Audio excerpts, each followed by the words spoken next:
नमस्कार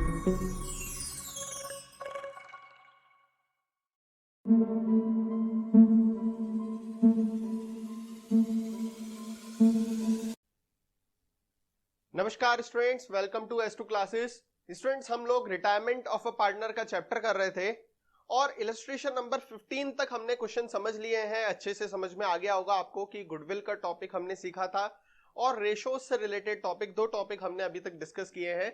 गुडविल का कंटिन्यू चल ही रहा है टॉपिक।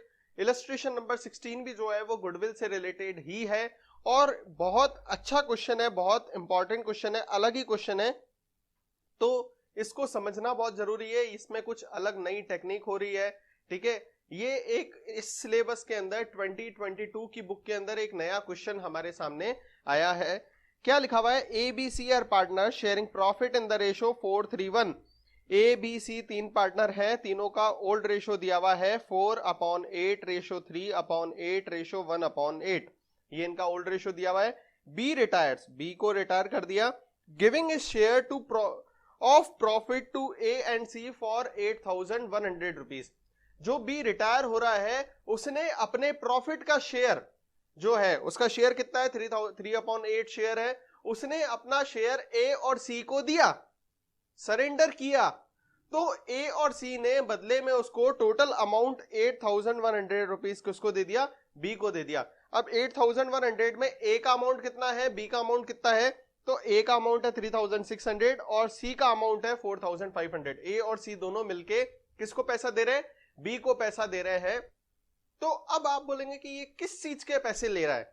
देखो, पैसे इसलिए ले रहा है कि वो बंदा फर्म छोड़ के जा रहा है, तो अब प्रॉफिट जो है उन दोनों को ज्यादा मिलेगा, तो उसके बदले वो एक तरीके से गुडविल चार्ज कर रहा है। हमने पहले वाले क्वेश्चंस में भी देखा था कि जो पार्टनर रिटायर होता है तो वो गुडविल के पैसे जो है वो जो पार्टनर कंटिन्यूइंग पार्टनर है उनसे पैसे लेता है, जिसकी एंट्री हमने सीखी थी गेनर टू सेक्रीफाइजर होती है। गेनर को डेबिट इसलिए करते हैं क्योंकि गेनर देने वाला होता है।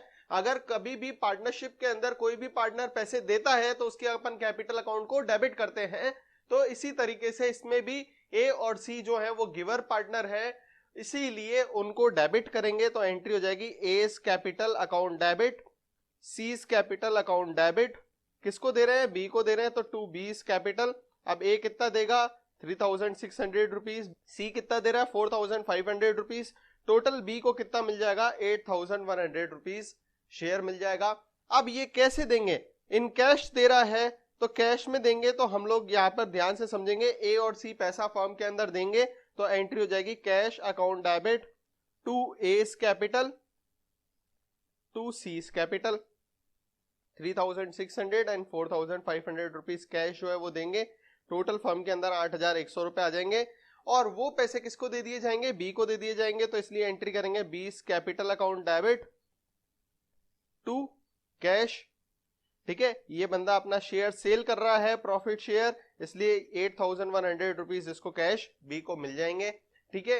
इस तरीके से ये एंट्री की जाएगी। सबसे पहले गेनर टू सेक्रीफाइजर एंट्री होगी, फिर जो गेनर पार्टनर है जिन्होंने अपना शेयर दिया है तो वो कैश में देंगे, कैश सरेंडर करेंगे, तो कैश फर्म के अंदर आएगी। तो cash account debit to S capital to C's capital हो जाएगा। वो कैश किसके पास चली जाएगी? बी के पास चली जाएगी। तो फर्म से कैश जाएगी और बी रिसीवर होगा, तो इसलिए B account debit to cash entry हो जाएगी, ठीक है। इसकी ये एंट्री कंप्लीट हो गई। फिर उसके बाद लिखा हुआ profit for the year ended was on B's retirement was 10,500। B के रिटायरमेंट के बाद, after the retirement of B, profit कितना है? 10,500 रुपीज है। अब जब बी रिटायर हो गया तो प्रॉफिट शेयरिंग रेशो ए और सी के बीच में कितना रहेगा? अब हम न्यू रेशो कैसे निकालेंगे? जैसे बी ने अपना शेयर सरेंडर किया, कितना किया? ए को दिया उसने 3,600 रुपीज और सी को दिया उसने 4,500 रुपीज। तो बी ने सरेंडर किया कौन सा है? 4:5 के रेशो में बी ने सरेंडर किया है। अपने शेयर को इसने 4/9 रेशो 5/9 में ए और सी को दे दिया। तो बी ने टोटल ए को कितना दिया? तो ए का गेनिंग शेयर कितना हो जाएगा? 3/8 का 4/9 पार्ट जो है बी का गेनिंग शेयर, ए का गेनिंग शेयर हो जाएगा। इसको आप सॉल्व करेंगे तो 1/6 आ जाएगा। ऐसे ही आप सी का गेनिंग शेयर निकालेंगे तो सी का गेनिंग शेयर कितना आ जाएगा? 3/8 का 5/9 पार्ट जो है वो सी गेन कर रहा है, मतलब 5/24 पार्ट सी ने गेन किया।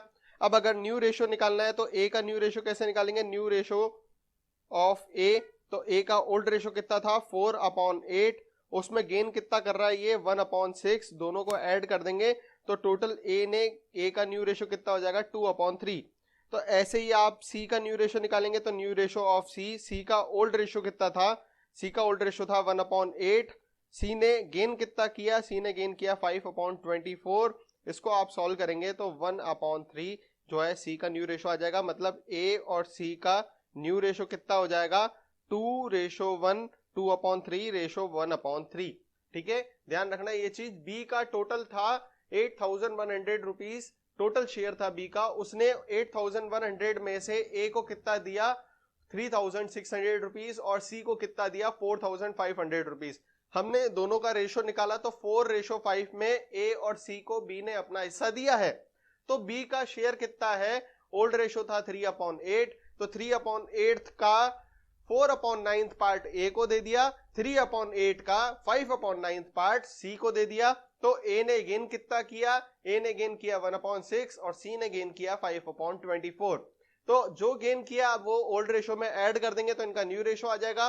तो ए का ओल्ड रेशो जो है 4/8 था, उसमें 1/6 ऐड करके इसका न्यू रेशो आ जाएगा। ऐसे ही सी का ओल्ड रेशो था 1/8 और न्यू गेनिंग रेशो है इसका 5/24, तो न्यू रेशो आ जाएगा 1/3। अब ये क्यों निकाला हमने न्यू रेशो निकालने का मकसद ये था कि जो भी प्रॉफिट हुआ है उसको हम न्यू रेशो में डिवाइड करेंगे। तो 10,500 का प्रॉफिट हुआ है, उसको आप न्यू रेशो में डिवाइड करेंगे तो एंट्री होगी P&L appropriation account debit to S capital to C's capital. आपको पता ही है डिविजिबल प्रॉफिट P&L एप्रोप्रिएशन में 2 साइड पे आता है।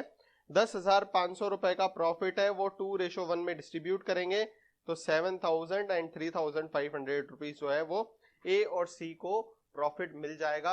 ये क्वेश्चन बहुत इंपॉर्टेंट है, बहुत ज्यादा इंपॉर्टेंट है, इसको ध्यान से समझना क्योंकि शायद तक अभी तक ये टीएस ग्रेवाल के पुराने वाले सेशंस में, पुराने वाले एडिशन में नहीं था। ठीक है, इसको बहुत ध्यान से समझना है आपको। फिर है नेक्स्ट, सेक्रीफाइस बाय अ कंटिन्यूइंग पार्टनर और partners along with retiring partner. देखो कहने का मतलब ये है कि जो पार्टनर फर्म को छोड़ के जाता है वो तो वैसे ही रिटायरिंग पार्टनर है, वो तो वैसे ही सेक्रीफाइस कर रहा है। जो छोड़ के जा रहा है वो तो सेक्रीफाइस कर ही रहा है। लेकिन क्या हुआ कि जब न्यू रेशो कैलकुलेट किया गया तो उसमें जो कंटिन्यूइंग पार्टनर था, जो अभी रिटायर नहीं हो रहा है, गलती से उसका रेशो में भी ऐसा चेंज हो गया, ऐसा समीकरण बैठ गया है कि वो भी बंदा सेक्रीफाइस करने लग गया। गलती से क्या मतलब, ये तो सारी प्लानिंग ही होती है कि न्यू रेशो क्या रहेगा। अब न्यू रेशो बाय चांस उसको कम मिल रहा है लेकिन वो कंटिन्यूइंग पार्टनर है तो वो सेक्रीफाइसिंग पार्टनर ही माना जाएगा। तो हम लोग जो गुडविल की एंट्री करते हैं वो गेनर टू सेक्रीफाइसर होती है। तो ज्यादा दिमाग नहीं लगाना है, इन्होंने लिखा gainer partner capital to retiring partner to sacrificing partner. आप ज्यादा दिमाग की जगह सिर्फ आप गेनर टू सेक्रीफाइसर लिख दो। रिटायरिंग पार्टनर वैसे ही सेक्रीफाइसिंग पार्टनर ही होता है, वो तो सेक्रीफाइस पूरा का पूरा करके जा रहा है, अपना शेयर ही छोड़ के जा रहा है। ठीक है, तो इसलिए गेनर टू सेक्रीफाइसर एंट्री होगी। अब इसको समझते हैं कैसे करेंगे। इलस्ट्रेशन नंबर 17 की तरफ देखते हैं हम लोग। तो लिखा हुआ Arman, Anup and Sushant were partner in a firm sharing profit in the ratio of 3:1। तो अरमान, अनूप और सुशांत 3 पार्टनर हैं। तीनों का ओल्ड रेशो दिया हुआ है 3/6 ratio 2/6 ratio 1/6। Sushant retires and the new profit sharing ratio between Arman and Anup was 1:2। ये रिटायर हो गया और न्यू रेशो क्या है 1/3 रेशो 2/3। ये इनका न्यू रेशो है। On Sushant retirement goodwill of the firm was valued at 30,000 rupees. अब गुडविल कितनी है 30,000 रुपए है। तो आपको कुछ नहीं करना है, बहुत इजी कॉन्सेप्ट है हमारे पास। गेनर टू सेक्रीफाइसर एंट्री करनी है। अब गेनर के लिए पहले आप गेन रेशो निकालने की कोशिश करो। गेन रेशो का फॉर्मूला क्या होता है, gain ratio equals to new ratio minus old ratio. सबसे पहले हम अरमान का निकालते हैं गेन रेशो। तो अरमान का न्यू रेशो कितना है 1/3, ओल्ड रेशो कितना है 3/6। हमने इसको माइनस किया तो 2 - 3/6, तो माइनस में 1/6 आ गया। मतलब अरमान जो है वो सेक्रीफाइस कर रहा है।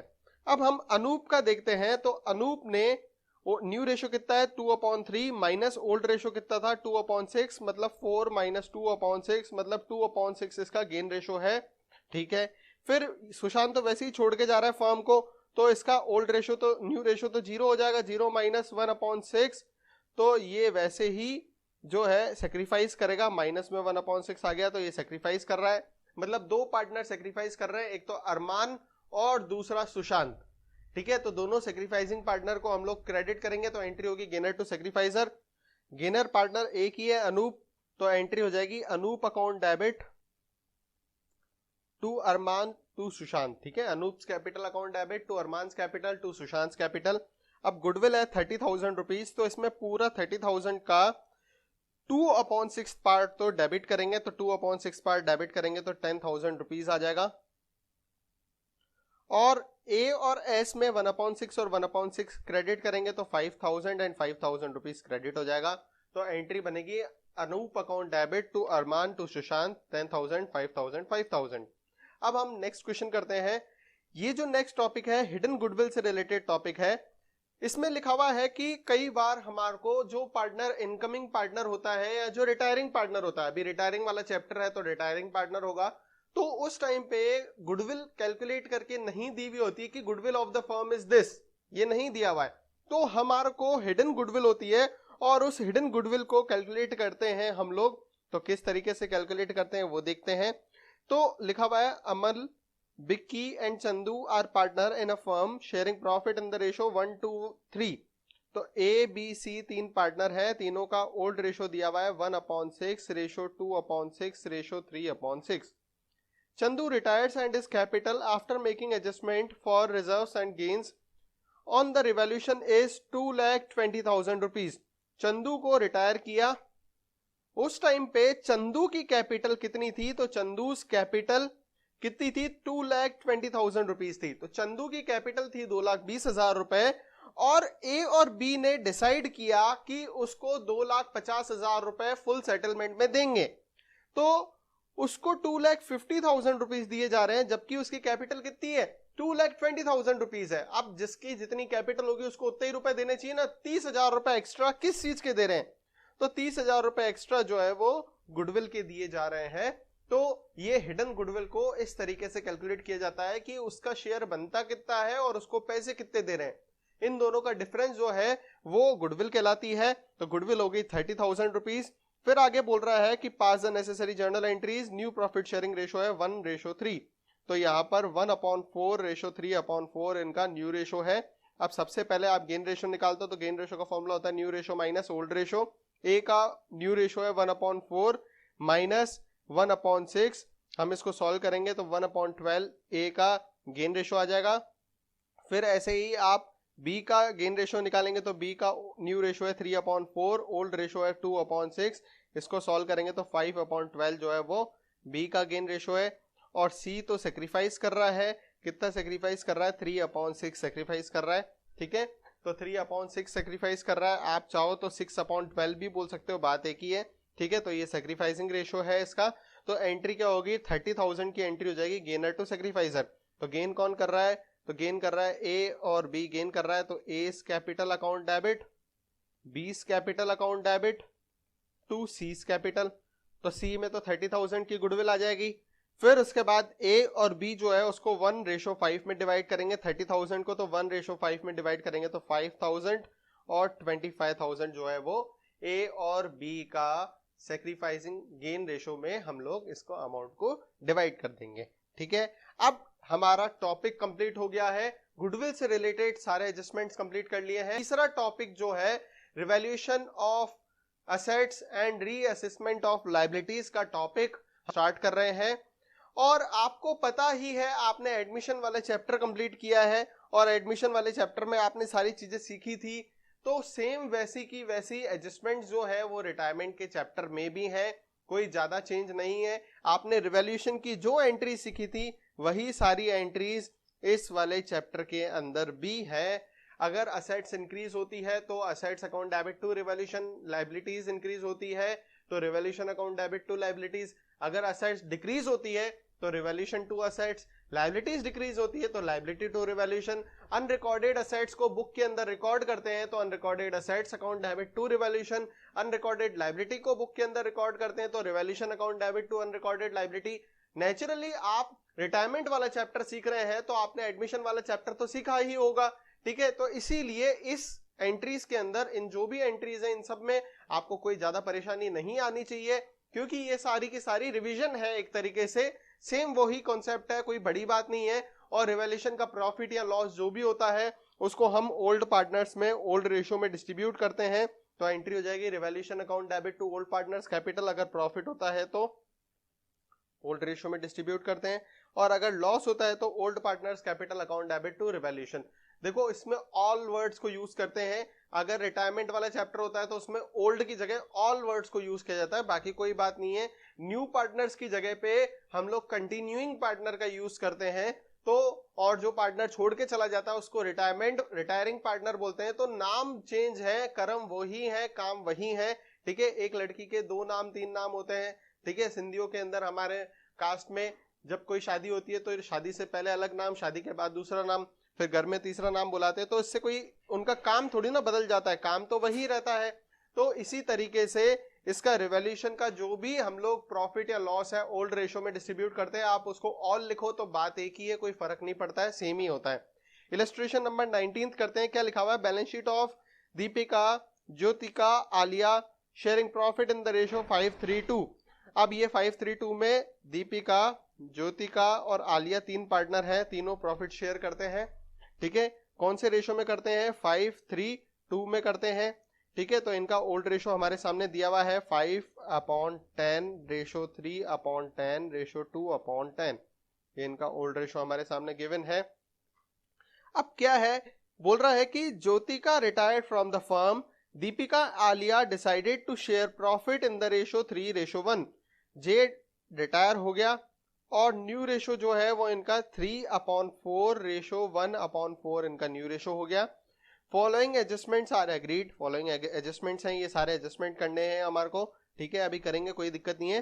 To give effect to the above adjustment you are required to pass journal entries and also prepare revaluation account. हमको 2 काम करने हैं, पहला तो जर्नल एंट्रीज पास करनी है और दूसरा रिवैल्यूएशन अकाउंट बनाना है। तो बेटा देखो, जर्नल एंट्रीज पास करते हैं, सबसे पहले आप बैलेंस शीट के अंदर देखोगे कौन कौन सी चीजें काम की हैं। देखो एक तो कैपिटल काम का होता है, अगर कैपिटल अकाउंट बना रहे होते हैं तो इस कैपिटल को हम लोग ओपनिंग बैलेंस लिखते हैं, कैपिटल अकाउंट के अंदर बाय बैलेंस बीडी लिख देते हैं। इस क्वेश्चन में कैपिटल अकाउंट बनाना नहीं है तो इसलिए ठीक है, इसको अभी हम होल्ड पर रखते हैं।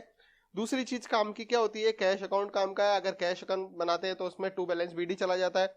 बाकी और कोई भी चीज बैलेंस शीट के अंदर अभी काम की नहीं है, अगर रिजर्व होता तो खत्म करते आप, अगर P&L का कोई बैलेंस दिया होता तो उसको राइट ऑफ करना पड़ता, गुडविल होता तो गुडविल का एडजस्टमेंट करते हैं, है ना। अभी इसमें बैलेंस शीट के अंदर कुछ भी ऐसी कोई चीज नहीं दी हुई है, तो इसलिए अभी हम इसको बैलेंस शीट में हमारे लिए कोई ज्यादा इंपॉर्टेंट कोई चीज है नहीं।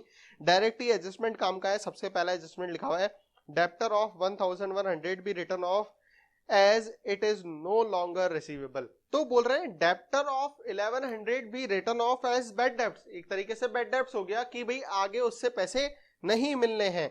तो अगर कोई डेब्टर बैड डेब्ट्स हो जाता है तो उसकी एंट्री हम लोग क्या करते हैं? पहली एंट्री होगी bad debts account debit to debtor 1100 rupees से। अब आपको इस क्वेश्चन के अंदर ये चीज ध्यान रखनी है कि अगर कभी भी बैड डेब्ट्स होता है तो बैड डेब्ट्स को हम लोग प्रोविजन से राइट ऑफ करते हैं, जिसकी एंट्री होती है provision for doubtful debts account debit to bad debts. अब आपके बैड डेब्ट्स कितने हुए? 1100 रुपीज के हुए, जबकि आपने प्रोविजन कितने का बना रखा था? 800 रुपए तक का ही बना रखा था। मतलब आपने 800 तक के लोग सोचे बैड डेब्ट्स होंगे, जबकि 1100 रुपए के बैड डेब्ट्स हो गए, मतलब 300 रुपीज के एक्स्ट्रा बैड डेब्ट्स हो गए हैं। तो आप 800 रुपीज तो प्रोविजन से लेंगे, बाकी 300 रुपीज जो एक्स्ट्रा है वो आप रिवैल्यूएशन अकाउंट से लेंगे, जिसकी एंट्री क्या होगी? Provision for doubtful debts account debit revaluation account debit to bad debts, ये एंट्री होगी। बैड डेब्ट्स टोटल 1100 रुपए का है, उसमें से प्रोविजन आपने 800 रुपए का लिया और बाकी 300 रुपए आपने रिवैल्यूएशन अकाउंट से ले लिए, ठीक है। ये बहुत काम की चीज है, आपने 11th क्लास के अंदर भी सीखा होगा कि जब बैड डेब्ट्स हो जाता है तो पहले प्रोविजन से लिए जाते हैं पैसे, क्योंकि प्रोविजन बनाने का मकसद ही यही होता है। तो प्रोविजन से राइट ऑफ किया जाता है। अगर प्रोविजन में कम पैसे हो या सफिशिएंट अमाउंट नहीं होता है तो फिर हम P&L से उसको लेते हैं। तो अभी P&L की जगह रिवैल्यूएशन अकाउंट है, तो रिवैल्यूएशन में आप सबसे पहले लिख देंगे टू बैड डेब्ट्स 300 रुपए, ठीक है। प्रोविजन से 800 ले लिए, बाकी 300 आपने इससे ले लिए। फिर नेक्स्ट लिखा हुआ है adjustment, provision for doubtful debts be maintained at the existing rate. अब एग्जिस्टिंग रेट पे आपको प्रोविजन बना के रखना है। तो भाई साहब अभी पहले आप रेट देखोगे कितना रेट है, ठीक है, एग्जिस्टिंग रेट कितना है, तो पहले आप उसको देखेंगे। तो 16,000 पे 800 रुपीज का प्रोविजन बना हुआ है, 16,000 पे 800 रुपए का प्रोविजन बना हुआ है, तो कौन सी रेट हुई, तो 800 अपॉन 16,000 इंटू 100 करके आप परसेंटेज निकालेंगे। तो जब आपने परसेंटेज निकाली तो आपको पता पड़ा कि 5% के हिसाब से, अब 5% के हिसाब से प्रोविजन बना हुआ है, तो अभी कितना प्रोविजन बनाना है। तो भाई साहब देखो 16,000 रुपए के डेप्टर्स थे, उसमें से 1100 रुपीज के डेप्टर तो क्या हो गए, बैड डेब्ट्स हो गए। तो 16,000 में से 1100 के बैड डेब्ट्स हो गए, तो बाकी कितना बचा, बाकी बचा 14,900 रुपीज के। तो 14,900 का आप 5% मेंटेन करोगे, प्रोविजन बनाओगे। प्रोविजन लायबिलिटी होती है, लायबिलिटी को क्रिएट करने के लिए क्रेडिट करते हैं, तो revaluation account debit to provision for doubtful debts. पहले था 16,000 के डेप्टर, उसमें से 1100 रुपए के बैड डेब्ट्स हो गए, तो बाकी बचे कितने, 14,900 रुपीज के। इसका हमको 5% निकालना है, तो 14,900 का 5% निकाल के और आप प्रोविजन बना देंगे 745 रुपीज का प्रोविजन बन जाएगा। तो उसकी एंट्री रिवैल्यूएशन अकाउंट के अंदर लिख देंगे, रिवैल्यूएशन में to provision for doubtful debts 7,745 rupees. अब नेक्स्ट देखते हैं, तो लिखा हुआ है stock be written down by 1,055। तो स्टॉक की वैल्यू कम करनी है, तो स्टॉक को कम करना है, तो एंट्री हो जाएगी रिवैल्यूएशन टू स्टॉक 1,055, रिवैल्यूएशन में लिख देंगे टू स्टॉक 1,055, ठीक है। फिर उसके बाद देखते हैं land and building be written up by 11,000 rupees. By लिखा हुआ होता है ना, तो कुछ नहीं करना है, वो अमाउंट एज इट इज लिखते हैं, ठीक है, ध्यान रखना ये चीज। 11,000 रुपए से हमको लैंड एंड बिल्डिंग बढ़ानी है, तो उसकी entry land and building assets increase करने की एंट्री होती है, assets account debit to revaluation, तो एंट्री हो जाएगी land and building to revaluation. 11,000 रुपए से लैंड एंड बिल्डिंग इंक्रीज कर देंगे, रिवैल्यूएशन अकाउंट में लिख देंगे by land and building 11,000 rupees से इंक्रीज हो गई। फिर उसके बाद आप देखते हैं, तो लिखा हुआ है plant and machinery be reduce to 34,000 rupees, to लिखा हुआ है, ठीक है, रिड्यूस टू लिखा हुआ है, बाय नहीं लिखा हुआ है। तो प्लांट एंड मशीनरी है कितने की, 35,000 की है, उसको कहां तक रिड्यूस करना है, 34 तक रिड्यूस करना है। टू लिखा होता है ना, तो ऐसे नहीं 34 कम कर दो 1,000 रुपए का बचेगा प्लांट एंड मशीनरी, हमको 34,000 तक कम करना है, मतलब 1,000 रुपए ही कम करने हैं, ध्यान रखना ये चीज। तो एंट्री हो जाएगी revaluation to plant and machinery, और 1,000 रुपीज का प्लांट एंड मशीनरी रिड्यूस कर देंगे हम लोग, तो रिवैल्यूएशन में लिख देंगे to plant and machinery 1,000 rupees. अब आगे देखते हैं नेक्स्ट एडजस्टमेंट, तो sundry creditor of 700 be written back as no longer payable. कि सन्ड्री क्रेडिटर के 700 रुपए ऐसे क्रेडिटर को है हमारे से मांगता है, उसने मना कर दिया कि भैया कोई दिक्कत नहीं है, आप मत दो यार, चलेगा, आपके माफ किए हमने। तो हमारे लिए फायदा हो गया, क्रेडिटर हमारी लायबिलिटी होती है, कम होती है तो उसको डेबिट करते हैं, लायबिलिटी डिक्रीज होती है तो डेबिट करते हैं। तो एंट्री हो जाएगी creditor account debit to revaluation 700 rupees जो है वो इसमें आ जाएगा, रिवैल्यूएशन में लिख देंगे बाय क्रेडिटर 700 रुपीज की क्रेडिटर कम हो गए हमारे। फिर नेक्स्ट है a provision of 600 be made for repair. तो प्रोविजन फॉर रिपेयर बनाना है, लायबिलिटी क्रिएट करनी है, तो एंट्री हो जाएगी revaluation to provision for repair 600 rupees का प्रोविजन बनाना है, ये रिवैल्यूएशन में लिख देंगे to provision for repair 600 rupees का प्रोविजन बना देंगे। फिर उसके बाद है and old computer completely written off was sold 2,000 as scrap. अब हमने 2,000 रुपए में ओल्ड कंप्यूटर, जो कि हमारी बुक्स के अंदर तो नहीं है, लेकिन फिर भी उसको हमने बेच दिया क्योंकि वो एक तरीके से स्क्रैप था, तो 2,000 रुपए हमारे को फ्री पॉकेट के मिल गए। कंप्यूटर नहीं होने के बाद बुक में फिर भी हमको 2,000 रुपए मिल रहे हैं, तो उसकी एंट्री हो जाएगी bank account debit to revaluation.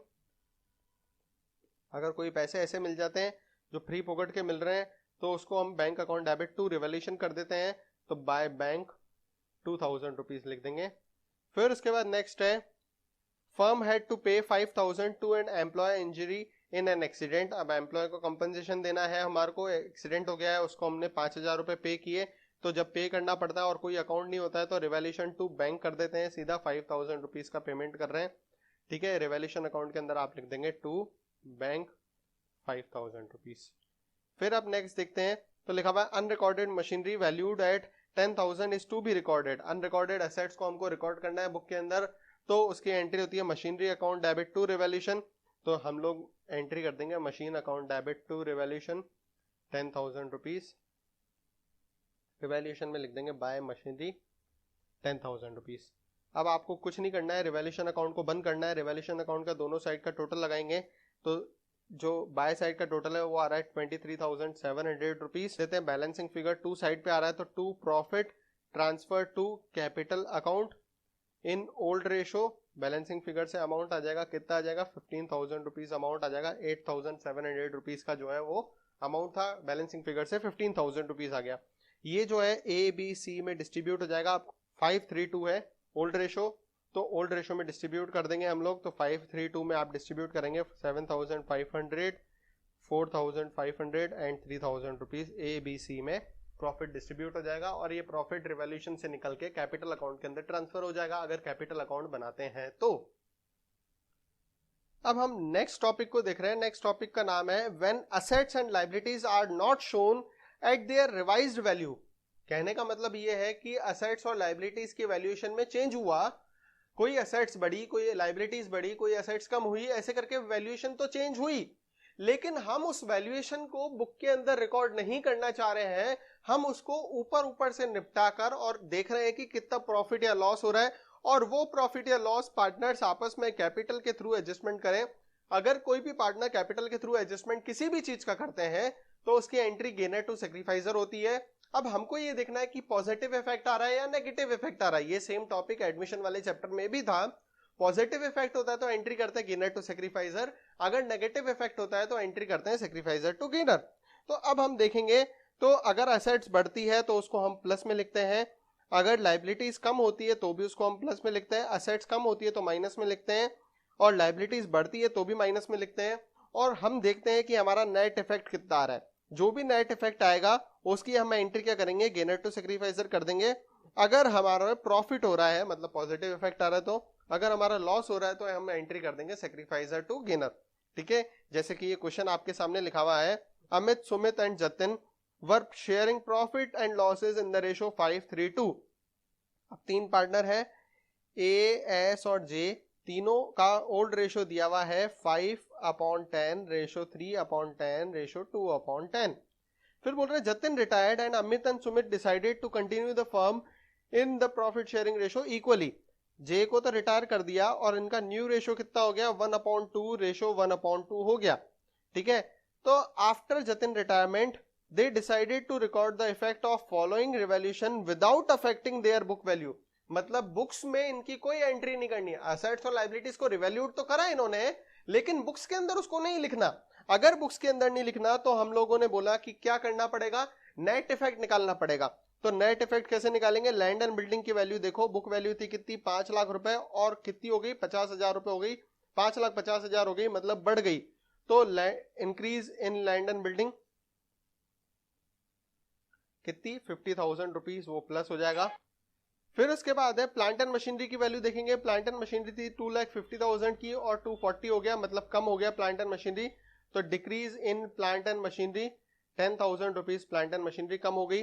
फिर उसके बाद सन्ड्री क्रेडिटर 60,000 के थे और 55 के हो गए, मतलब 5,000 रुपए सन्ड्री क्रेडिटर कम हो गए, तो डिक्रीज इन सन्ड्री क्रेडिटर। अब सन्ड्री क्रेडिटर लायबिलिटी होती है और लायबिलिटी कम हो रही है, तो लायबिलिटी जब भी कम होती है तो उसको हम पॉजिटिव इफेक्ट में लेते हैं, तो 5,000 रुपीज ये पॉजिटिव में चला जाएगा। आउटस्टैंडिंग एक्सपेंसेस, ये भी लायबिलिटी है लेकिन लायबिलिटी बढ़ रही है। अगर लायबिलिटी बढ़ती है तो हम उसको किस में लिखते हैं, माइनस में लिखते हैं। तो हम डिक्रीज इन आउटस्टैंडिंग लायबिलिटीज जो है वो माइनस में लिख देंगे, कितना 15,000 रुपीज। अब आप नेट इफेक्ट निकालोगे तो नेट इफेक्ट जो है वो कितना आ रहा है, देखो 50 प्लस का है और 5 प्लस का है, मतलब 55 प्लस में हो गया और माइनस में 25 हो गया। तो आपका आंसर जो है वो पॉजिटिव में आ रहा है। बैलेंस कितना 30,000 रुपीज। जब पॉजिटिव में बैलेंस आता है तो उसकी एंट्री हम गेनर टू सैक्रिफाइसर करते हैं। सबसे पहले आप गेन रेशो का फॉर्मूला लगाएंगे। गेन रेशो का फॉर्मूला होता है new ratio minus old ratio. New ratio है 1/2, ए की बात कर रहे हैं, और ओल्ड रेशो है 5/10। तो 1/2 में से 1/2 माइनस करोगे तो 0 आ जाएगा।